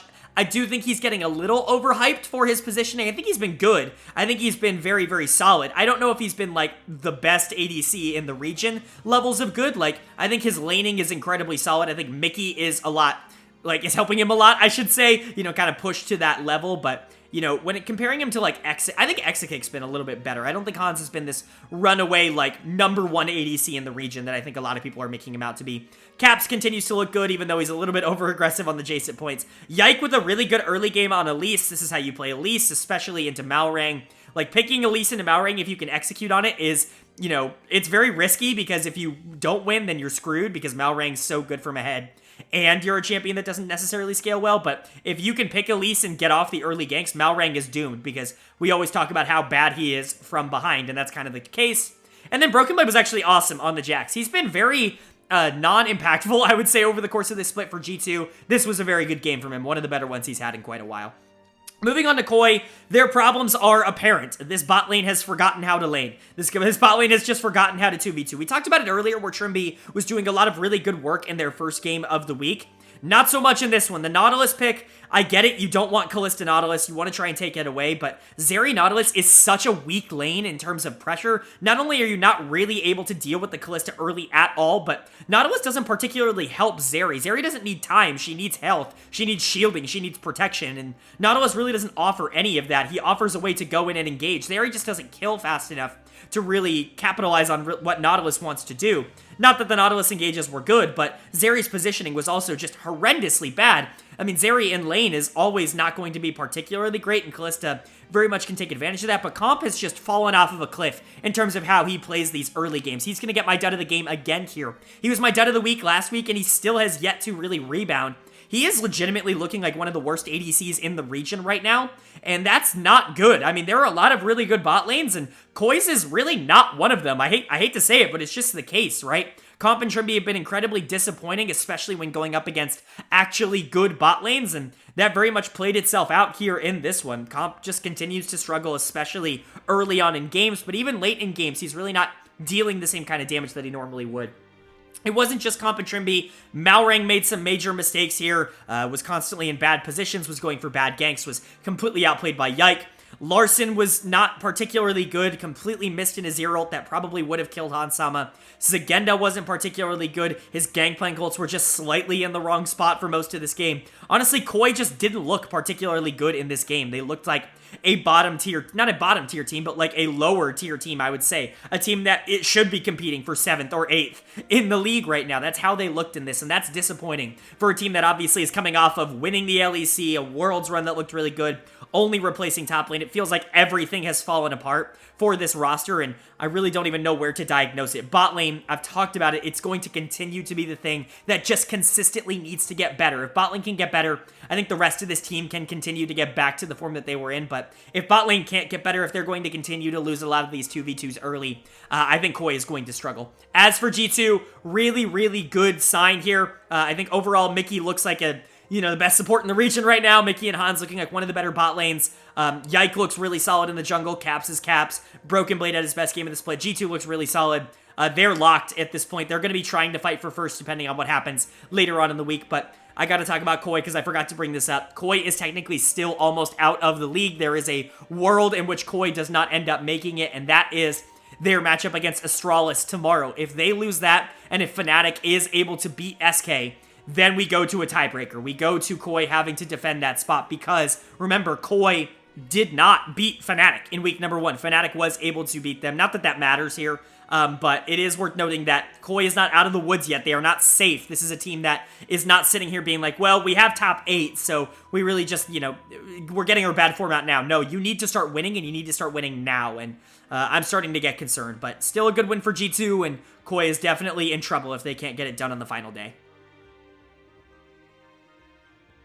That's going to bring us to our third and final day of LEC action here in the final week of the first part of the season. We have Team Heretics taking on Team BDS to kick us off in day number 3. And BDS gets their first win of the week. They are able to pick up a win this week, which is really, really good. Obviously, going 0-2 in the first couple of days, not ideal, even though it was against good teams, and they looked good doing so, I would say. I think getting the win here was incredibly important and really solid for them. And I think when you're trying to diagnose what exactly BDS does right and why they are so successful in doing what they do with some players that you maybe not, or you're maybe not as like familiar with, or players that you don't stand out in the same way that I think some of the other teams do. Even a team like SK, I think has some players like Exakick and Marcoon that really stand out in that way. I think it's just because they play so consistent. Like their good games are so common that honestly a lot of these players just get super used to playing from ahead, and I think they know how to do that very successfully. Most specifically, this bot lane. I mean, you're running Zeri Ashe, which is just a very, very risky bot lane to run into something like Varus Heimerdinger. It can go really well. You can set up a lot of plays for this Zeri, but it can also go quite poorly if things go bad. You're incredibly squishy. Jankos can do a lot in that bot lane matchup. The Sejuani is going to have a lot of impact if she does end up wanting to path down. That's not really the direction Heretics wanted to go in this game, but it wouldn't have necessarily been a bad decision. Luckily for BDS, they were just able to win this. Crownie and Labrov are so consistent and so good at being able to play out lanes early on in games. I don't really know if they've lost a lane before 10 minutes this year. I mean, it really has been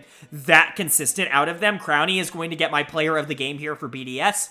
He just continues to kind of stake his claim to, like, why did I end up getting replaced in the first place? Why was I not playing over Xmatty last year? He keeps that train rolling here as he just continues to be one of the best AD carries in the LEC in 2023. Labrov right there with him as one of the best supports. This bot lane has exceeded my expectations by a country mile. I was pleasantly, surprised with how they were playing early, but they have just kept that pace up every single game against every single opponent, and it's been very, very fun to watch. Now, we can talk about Jack Spectra and Mursa. Again, we've talked about it, not really clicking on that same page, but they've had good games. Like, they're not this bot lane that is just, like, on complete freefall or anything.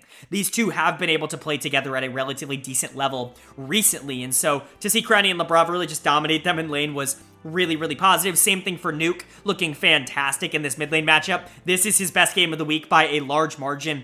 I'm not going to say that Nuke still feels like a weak link of the team, but he kind of does feel a little bit like the weak link of the team, or at least he has up until this point in the season. This was a very needed game, I think, for him to go on something like Azir and for him to have such a good damage impact on the game. I really need to see him be able to kind of hold up the same end that players like Crownie, Labrov, Adam, and Sheo are as like a top 4 or 5 team in the region, right? No offense to Nuke, but he hasn't felt like a top 4 or 5 mid laner. He's felt like a good mid laner, someone who is fine, but that's not really what you need if BDS wants to get to where they need to be moving forward here. So Nuke with a very good game. That's inspiring. Adam and Sheo were both still really good. Honestly, BDS just looks really solid. There really aren't a lot of weaknesses on this team. They play their style. If Adam wins, then they're probably going to win the game. If Adam loses, then they can still win, but it's going to be a little bit more difficult. He's really the feast or famine player on the team, but again, when he does win, they just win the game. Even when he didn't win in this game. I felt like him and Evie were relatively even for most of the game. Evie perhaps playing a little bit better, and yet BDS still had enough firepower to be able to take down a team like Heretics. It just shows you how far this roster has come from the projected 10th place finish that I had for them in the preseason. But on the flip side, with Heretics, poor Jankos, you gotta feel bad for him. He was really, really good in this game. He was leading the team in damage, which is just absurd. Like, how is that even possible when you hit a late game team fight as a Sejuani with a Sylas, with a Varus, with a Heimerdinger, even with a Renekton? How is your Sejuani leading the team in damage? It's honestly pretty insane. The rest of this team just was not holding up their end of the bargain. I thought Evie had moments where he looked good, but the bottom 3 members of this team were bad. Jack Spectra and Mursa, not good. Jack holding on the flash for the rest of his life. Very double lift-esque in that respect, but no cleanse on the Varus into Ashe, into Vi, into Set. It's just a bad decision. Like, there really is no other way to put it. It's just a bad decision to not bring cleanse this game, and it absolutely cost him. Mursa had no impact on the game, was constantly getting picked off by the Zeri, certainly not the same Heimerdinger that he had the day before. And then my dud of the game is going to go to Ruby in the mid lane. He has slowly fallen worse and worse and worse down the totem pole for me. He was actually really fun to watch in week 1. I remember that Cassio game that kicked off Heretics split was a lot of fun to watch, but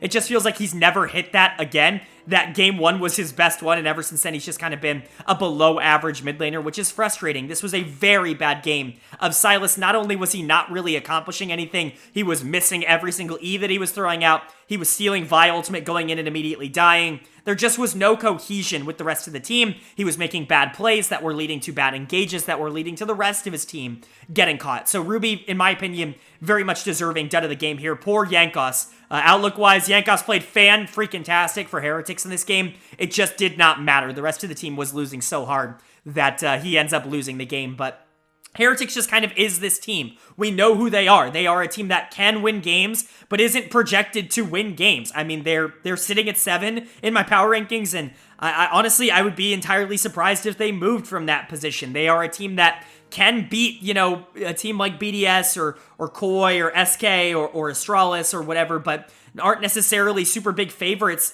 to win any best of 3 as we move into the next kind of little things. So I think this is a really good encapsulation as to what Heretics is. A couple of really good players, just not a great team overall. And then for BDS, they're solid. I mean, they're just incredibly consistent. They are a top 6 team, basically with no doubt. If Adam plays well, they are a top 4 team, basically with no doubt. Crowny and Labrov continue to show that they are one of the best bot lanes in the region. Sheo and Nuke grow more comfortable playing with each other as the season progresses. I like this BDS team. I'm not exactly sure they are an actual contender for top 4, but I think if a lot of things go right, they can really push themselves into that conversation. I think top 4 is very wide open depending on how the groups end up getting drawn, and so for BDS, you gotta like the situation that they end up being in after this. Of course, 1 and 2, not the perfect week, but being able to pick up a win over Heretics is pretty nice.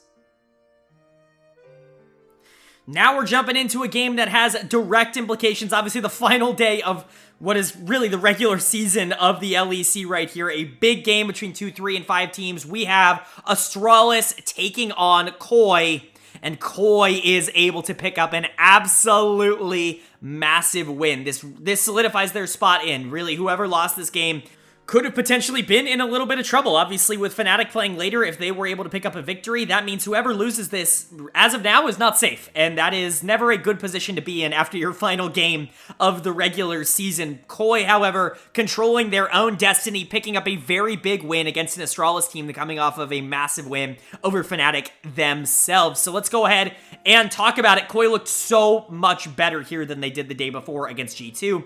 This looked like the Koi that ended up beating Vitality earlier on into the week. Kind of a tough week for them overall. It's good to end on an Astralis game, something that you can actually win, but overall I would say that this was a team effort. I don't really think any one particular player stood out to me more than some of the others. For me, I have to give a player of the game, and so I'm actually going to give it to Trimby on this Lulu. I thought it was another really solid Lulu performance, and I think generally speaking, looking at the team comp of Astralis, Lulu has so much power, and I think Trimby wielded it really, really well. I think obviously pairing up Comp and Trimby on the Zeri and Lulu in particular. Not something that has always worked for them, not something that worked for them so far this year. A lot of Zeri games coming out from Comp, and they haven't been particularly fantastic, but in this one, they really were able to generate that nice solid lead on Sivir Yumi, something that can be a little bit of a problem for Zeri lanes every once in a while, but you look at Yone, you look at Kled, and you're like, oh man, Lulu is going to absolutely obliterate this team so long as she can keep the Zeri alive, and that's kind of what happened towards the back half. You also help a lot with the Gnar, you help a lot with the Silas. Basically, everybody on this team was made to look a lot better because of Trimby on this Lulu, so pretty easy player of the game choice for me going to Trimby on Koi. Really, really solid showing from him, but wasn't just him. Really want to give a big shout out to Sagenda in the top lane. One of the better games of the split that he has had so far. It's weird. Like, it's really weird and kind of difficult to get an idea of where Sagenda has been at, because I don't think he's been great, but I also don't think he's been bad. Like, I don't think he's been a problem for Koi really at all, especially compared to, you know, what this bot lane has been for parts of this year. Comp in particular has been a little bit of an issue for Koi, and so, you know, I know a lot of people are going to look at Sagenda and be like, well, you got rid of Odo, you got Sagenda, and all of a sudden the team got worse, it must be his fault. I've talked about this in previous videos. I don't really see how getting a new top laner influences how your bot lane plays pre-5 minutes. Every single game. Like, obviously I understand that, you know, some tactics can mean like, well, spending more time topside can mean your bot lane doesn't get as many resources, etc., etc. But it's not like it's changed really the resource allocation or the pathing or anything of this team.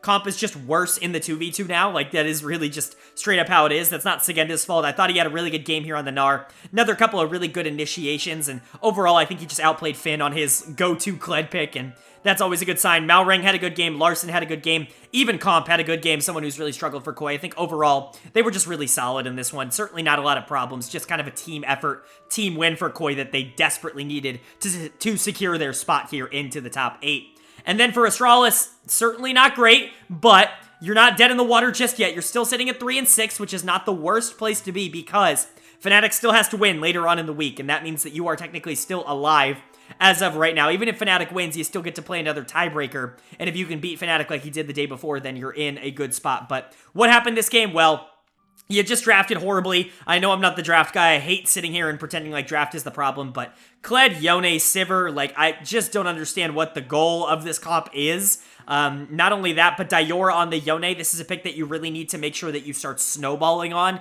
especially into this comp in particular, into Zeri, into Lulu, into Gnar, because you're really not going to be able to do all that much as the Yone later in the game because of the Wukong disengage, or the Lulu just in general, or the Gnar, that I've already talked about like 6 times. And so Dior playing so ridiculously passive and scared for 90% of the game, it makes me wonder, like, why even pick this in the first place if you're going to be playing so passive, if you're going to be playing to lose. And that's kind of what happened here with Astralis. Dior was quite bad. He's going to get my dud of the game. It takes a lot of effort to do literally 0 damage on Yone, but that kind of happened here. I think you could give this to quite a few people. You could give this to Kabe and Jonghoon, but I think whatever, man. Like, sometimes you just play Sivir Yuumi and it doesn't work out early. You could give this to Finn, who got destroyed on his comfort pick in Kled here. I think you could give this to basically everybody on Astralis. Just as they thoroughly dismantled and destroyed Fnatic the day before, they got thoroughly destroyed and dismantled in this one by Koi. The circle of suck is unfortunately complete. But outlook-wise, like I said, Astralis is not in control anymore. Now that they've lost this game, you have to rely on Fnatic losing. If they do win, then you do get a tiebreaker game and you get the chance to beat them once again to secure your spot into top 8. But, you know, for the most part, I think Astralis is going to be happy to even be in that conversation. Fnatic can still lose, and that means Astralis gets top 8. There are a lot of ways for Astralis to end up, you know, not being in bottom 2 here, which I think going into the week certainly did not look like a possibility, or at least a likelihood.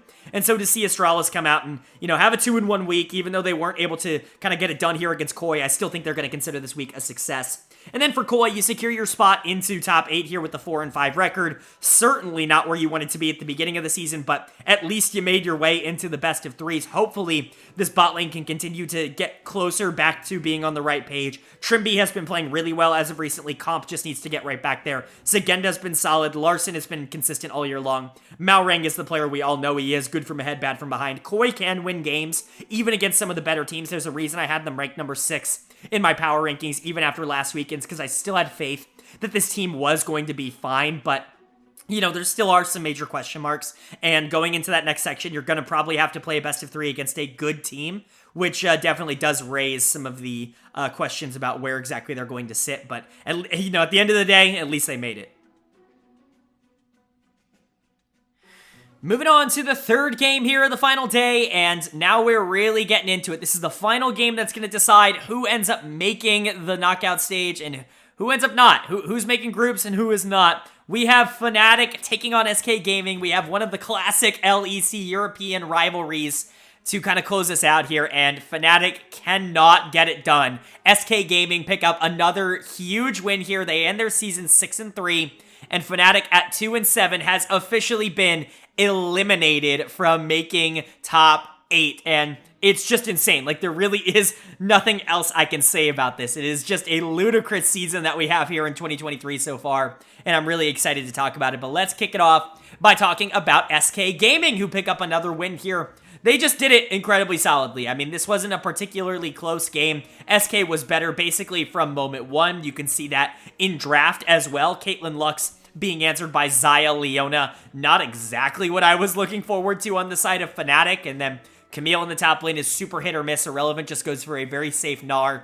Doesn't really want to allow Camille to be able to generate any sort of lead. You've got macro pressure with the Taliyah. You've got late game team fighting potential with the Gnar Sejuani combo. Honestly, just really like this SK comp. I think if you had a little bit more late game damage, I would love it. It would be perfect, but I mean, I don't really know what else you could ask for, and they executed on it perfectly. I mean, basically every single lane won. Marcoon had full control of the jungle. Certus looked so much better in the mid lane. Or top lane was essentially boring, which is pro Gnar in that instance. And then bot lane, very in favor of SK Gaming. Player of the game for me is actually going to go to DOS in the support position. I think, you know, we've talked a lot about Exakick and how he's an MVP candidate and how he absolutely deserves to be in that conversation, but DOS has really helped him out a lot. Obviously, both of them coming up through LDLC together, getting to play together at the LEC level is a super cool thing that they get to do, but they have really played together in a very good way. They have kept that synergy that they had on LDLC. They've honestly looked a lot better, in my opinion, than they looked in LDLC in terms of comparing themselves to, you know, what we were expecting of them. I know Yike obviously helped out that team a ton, but Exakick and DOS definitely looking fantastic at the LEC SK level. Bringing Marcoon in has honestly made them look really, really good. That trio of players of Marcoon, Exakick, and DOS have just been stellar, and DOS is going to get player of the game here. You could give to Exakick on the Caitlyn, but I think DOS setting everything up on the Lux was really fun to watch, and honestly, a little bit more impactful in my eyes.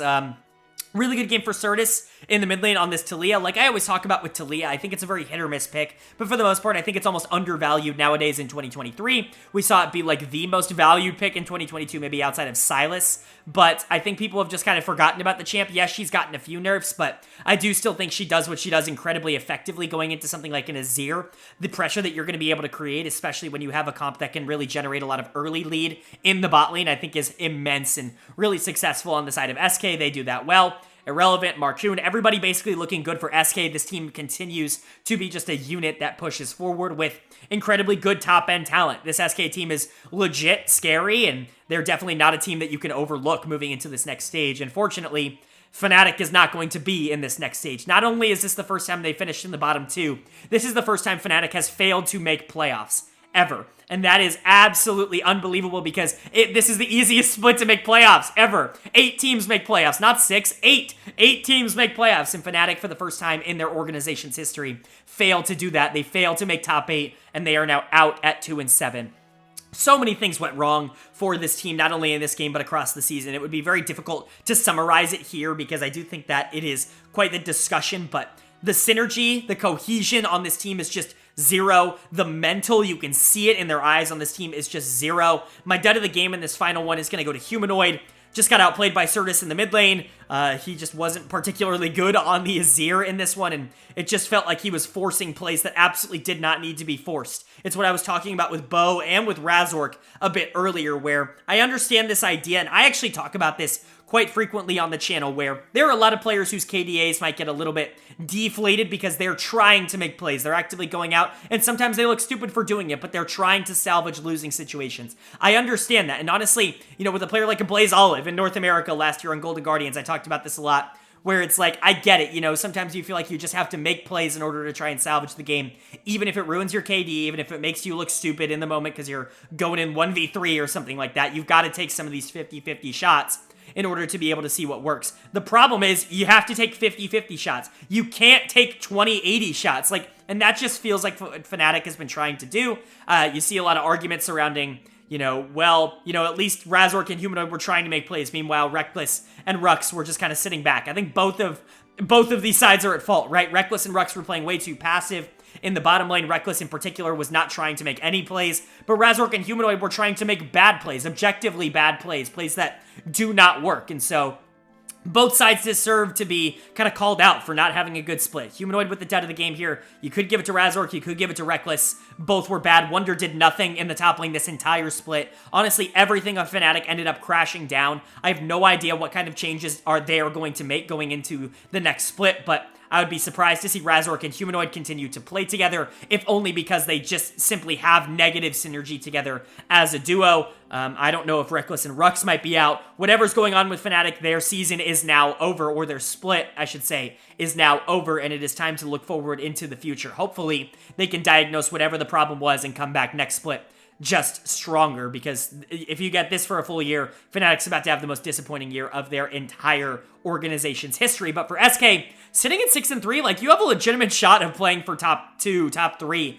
as we move on here, and that's absolutely huge for an SK gaming team that just was not projected to do that at the beginning of the year. I had them at 8th, and I said that this team was going to be competitive, that I liked Marcoon, I liked Irrelevant as players, but I wasn't sure what we were going to get out of the bot lane. Well, I've been proven entirely wrong on that. They were not competitive. They were extraordinary. They were exceptional. They're one of the best teams in the league. Exakick is an MVP candidate, and him and DOS have great synergy. Marcoon, I was entirely right about. He is a very plus player. Certus has continued to make really nice development, and Irrelevant is the perfect weak side top to complement it all. SK is going to be incredibly proud of what they've been able to do in the first 9 games here of Winter Split. Hopefully, they're able to keep up that momentum as we start to get into best of 3s. Now that we've got our top 8 solidified, we know who they are. We just need to know what order they're going to be in, most specifically who the top 2 are going to be, because those are really who matters moving into the next round of the group stage in terms of how things end up playing out. And so both of these games are going to contribute to that. Number 4 for day number 3 is going to be Mad Lions taking on G2 Esports. Both at 6-2, both really looking for a win here, and Mad Lions picks it up in 24 minutes, dominating fashion. You can talk about G2's draft being bad, and I agree, G2's draft is very bad, but I do want to say there were more problems in this game than just G2's draft. Like, I know a lot of people are going to sit here and be like, unplayable, unwinnable. And I truly mean this. I mean this basically from the bottom of my heart. Almost no draft that I have seen in Pro over the past year or so is unplayable, is unwinnable if you are the better team. And I talk about this all the time in the LCK, talk about this with T1 fans, because boy howdy do they just like to blame draft for everything. Bad teams don't win with good drafts. Good teams win with bad drafts all the time, and that's just true. Like that, we see it all the time. I talk about it all the time on this channel. It can happen. Unfortunately for G2, they were not able to execute on their bad draft this time. Mad was able to take advantage of a lot of the weaknesses that they ended up picking into them. Most notably, this support Talia into Sivir, which I just don't get. Don't really understand the thought process behind it, but they were able to take advantage of a lot of the mistakes that G2 was able to make, and they really looked good doing so. I think there are a lot of options for player of the game here, but for me, I'm going to give it to Hylissang here on the Yuumi. He has really had an awesome year. I know it's been a little bit under the radar because Niski has been so good for Mad Lions, and I think Elyoya and Niski have kind of been the big carries, but Hylissang's had a fantastic bounce back in a very similar vein to someone like Mickey on the other side, who we will talk about as we go further along in this game, but another really solid game for Hilly. His aggression definitely pays off on these champions where he can be a little bit more prone to making mistakes because he has some outs for it. His Yuumi is just disgusting. The amount of damage that he's able to do on this champion. I typically don't like giving player of the game to people on Yuumi because I do think you have to factor in a bit of the Yuumi tax when it comes to how well you played, but Hilly was, in my opinion, easily the best player on Mad Lions in this game, and so it still felt pretty good to be able to give him the player of the game here. And like I said, him and Carzzy, the synergy together, very similar in my opinion to Jackie Love and Mark in the LPL. I've talked about that a lot, where both of them really struggled to be, solid AD carry and supports, on different teams because of their aggression. They really didn't find a lot of people that were following up. I think Mad Lions has kind of found their similar boat here. Obviously, I'm not saying Carzzy is Jackie Love. I'm not saying Hylissang is Mark, but what I'm saying is that I think, conceptually, I think it's very similar here, and I think both benefit so much from playing together, and I really do think both benefit from playing under the Mad Lions system, getting to play with Niski, getting to play with Elyoya, getting to play for Mac, and everybody in the Mad Lions organization. They continuously get the most out of basically every player that runs through the team and the organization, and at this point, it's really hard not to cheer for Mad Lions as a team that just consistently seems to overperform whatever their expectation is, and really show that they can develop talent at a ridiculously and incredibly high level, and that just continues to be the case even for veterans that, may not necessarily be developing, but just need to get back to the form that they were at before, like Carzzy, like Hylissang. You got it here on Mad Lions. Very, very fun and impressive to watch. Big credit to Elyoya and Niski. They also played the game really well. Chasey was also fantastic in this on the Renekton. He probably had his best week of the season here in the final week of the season for Mad. And honestly, it fills me with a lot of confidence in general. We'll talk about the overlook and the outlook for Mad as we, get into the end of this review here. But Mad's looking scary. They are looking like a top 2 team, like, for real, genuinely. But for G2, on the other hand, you got absolutely trounced in this. I understand the draft was bad, but, they played to their draft's win conditions incredibly poorly. Their draft's win conditions are the ultimate barrage that is Yike and Caps in this game. If you get Kindred ult and Swain ult, and you can, layer in, Karma on top of that, it's actually very difficult to, team fight against them in the late game, and you've got macro presence with Mickey. You've got ways to be able to get out on the side waves, which is incredibly weird to say, but they lost so hard in the early game because they tried to make so many aggressive plays during the time of the game where they were by far the most weak that they ended up losing. Mickey's gonna get my dud of the game here, no question. First of all, Talia into Sivir, I don't even get the thought process behind it. I don't even get the idea behind making that work. I feel like that's just putting yourself at a massive disadvantage for no reason, but let's say that it does end up working, right? I get the idea of Talia in the mid to late game in that support position because she eventually just becomes Talia, right? She does have a lot of ways to impact the game without gold, but the problem is that he lost so hard in lane and that Karzi and Hylissang were taking advantage of this Taliyah pick so hard, and Elyoya to an extent as well, that Mickey could never get to the point in the game where they were all relevant. Elyoya completely out-jungled Yike here on the Kindred, who, again, very aggressive pick. We've seen, good junglers pull it out and be able to make it work, but it's still kind of a very feast or famine, very risky pick. I like Kindred Swain as a mid-jungle duo. It just didn't work out in this game. Caps was never able to get online. And then Karma in the top lane. I understand it for, again, I understand this comp from a team fight perspective, but I just don't understand how you're supposed to get there. I still think it's winnable, because if you do get to the late game relatively even, you can play it, but they didn't. They certainly did not. G2 looked kind of blah in this game, but they looked pretty good up until this point, and this draft really is kind of suspect. So I am willing to give them a little bit of a pass, but it does put them at 6-3. It means it ties them with SK Gaming, who did actually beat them. And so they actually don't win that tiebreaker. Depending on what happens with Vitality later on in the week, we could be looking at a potential Mad Lions #1 seed here, which would be absolutely fantastic as a regular season for them. But at worst, they've now locked top 2. G2 is now locked top 4, which is certainly doable. Certainly not the worst thing in the world, but 4th place is certainly not where G2 probably wanted to be after how a lot of this split has went. But for Mad Lions, I mean, fantastic. Niski is an MVP candidate. Hylissang and Karzi are working together well. Elyoya looked great. Chasey's looking a lot better. They're basically just clicking on all cylinders right before we get into best of 3s, and I don't think you could ask for a better time to ramp up momentum. That brings us to our last game of the LEC regular season winter split. I don't really know how you want to frame this. The first part of the LEC season, and we closed it off with an absolute banger for first place between Team Vitality and last place Excel. Vitality needed the win in order to secure first place, and they got it. But oh my god, was it not easy. What a game from Excel. What a game from Vitality. This is genuinely one of the games of the split, and it was super fun to watch an Excel team finally start to come to grips with what their actual potential is like, because holy shit, this game was super fun. Excel had it in the bag, and, one Elder steal later, and all of a sudden it's doomed. Just really unfortunate. But there are takeaways for both of these teams. Vitality in the win did not look perfect, especially going against one of the worst teams in the league.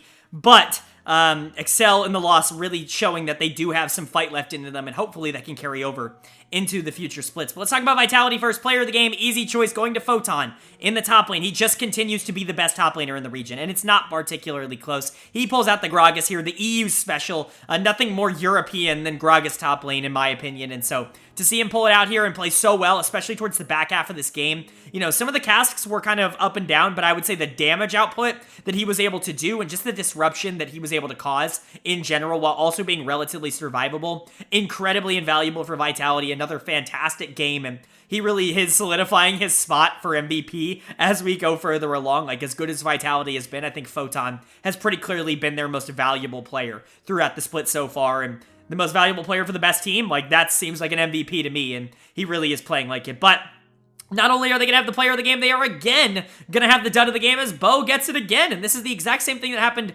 earlier on in this exact same week, as we had Photon player of the game, Bo dud of the game, and it happened again. Bo just a little bit too aggressive with some of these engages. Actually, quite frankly, got outplayed early on by Xerxes, and especially towards the mid game here, Excel was really set up to win this game and had a lot of these objectives under control. Xerxes just did a better job than Bo of being able to make sure that the map was under control. Unfortunately, like I said, that Elder Dragon steal that Perks was able to get on the Taliyah was absolutely massive for Vitality to end up winning this game. But another game where I'm starting to get a little bit concerned about Bo. I talked about this in the previous one. It is good to make aggressive plays. It is good to push your team forward, but sometimes it isn't good to take 30-70s. I want to take 50-50s, and I want to, take 60-40s, and even sometimes 45-55s, things that could work out and really could push you forward. If they don't work, whatever, right? You can make use of that, but you really got to know when to call your shots and when to take them, and I feel like Bo is just a little bit too aggressive at times, and it can lead to his team getting behind. Excel, quite frankly, should have won this game, and it should have been on the back of Bo.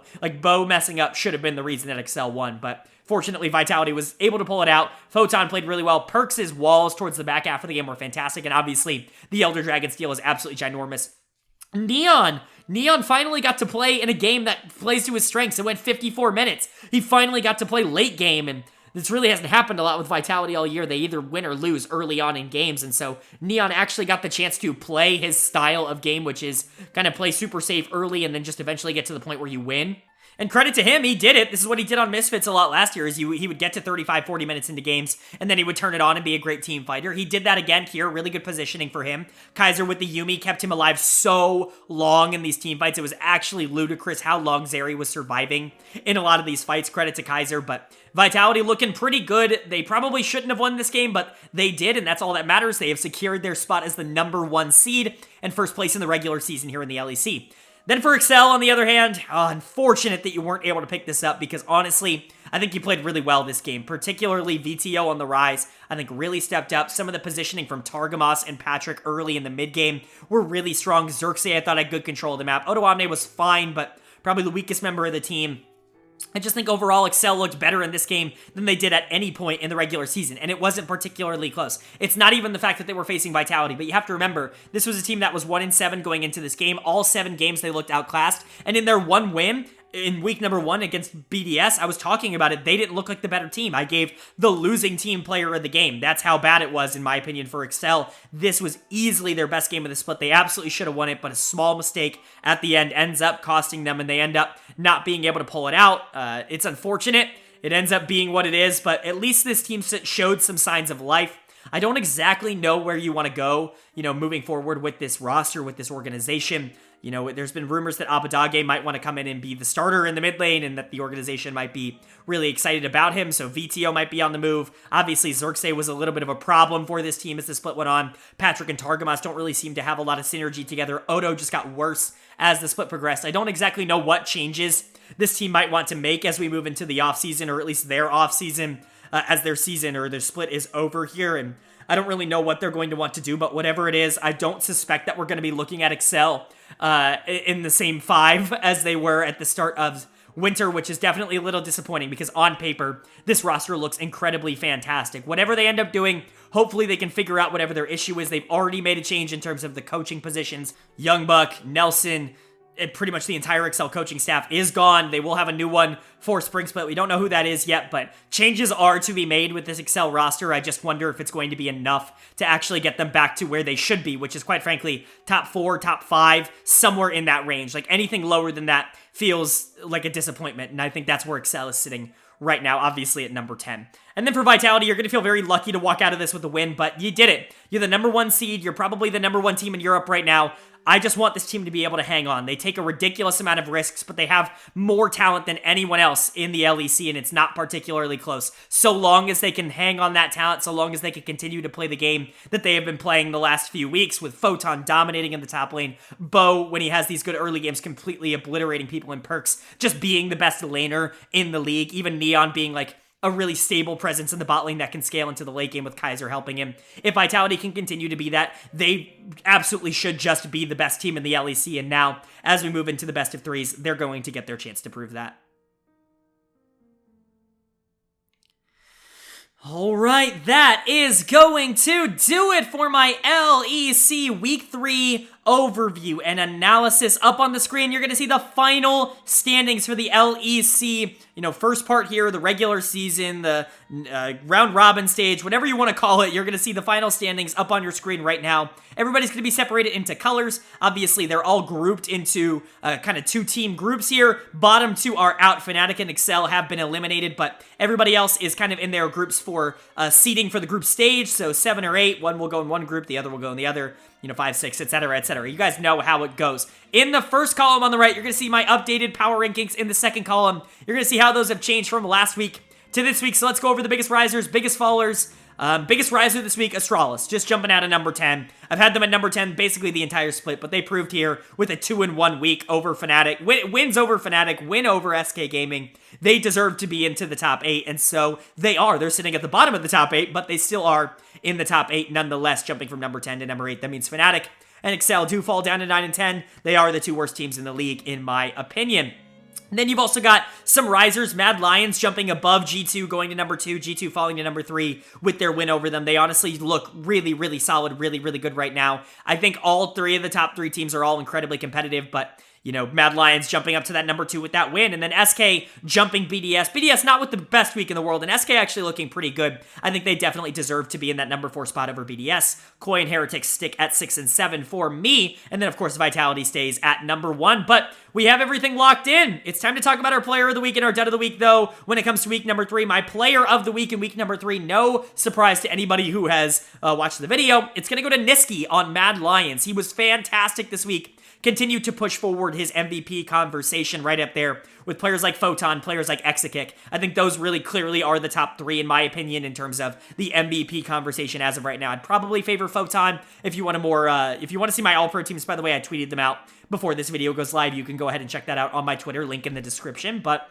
Nisqy's going to get my player of the week. My dud of the week for week number 3, again, also not a surprise. It's going to go to Humanoid on Fnatic. He got a lot of these last year on Fnatic. He's going to get another one to end off the season here. Fnatic in general was a train wreck, but Humanoid this week in particular was a big part of that. And so Humanoid going to be my dud of the week, and Nisqy is going to be my player of the week. But that's going to do it. That's going to do it for my LEC weekly recaps for the round robin stage. Of course, we'll be back next week to cover everything that happened in the best of 3s in the group stage, and I'm excited to do that. But hope you guys enjoyed. If you did, let me know down in the comment section below. What do you guys think of how the LEC is kind of shaped up? Who do you think is overperforming? Who do you think is underperforming? Do you think things are going to stick? Who am I too high on? Who am I too low on? You know I love to hear you guys' opinions down in the comment section below. Of course, if you made it this far, hit that like button. It really does mean a lot for the channel, and I would really appreciate it. Of course, if you're new, hit subscribe. I'm going to be posting for the LEC all year long. Not only that, LCS, LCK, LPL, NACL coverage, all on this channel. If you are excited about that, go ahead and hit that subscribe button, and I would really appreciate it. But of course, with all that being said, I hope you all are having a great day. I hope you continue to have a great day, and I will see you all later.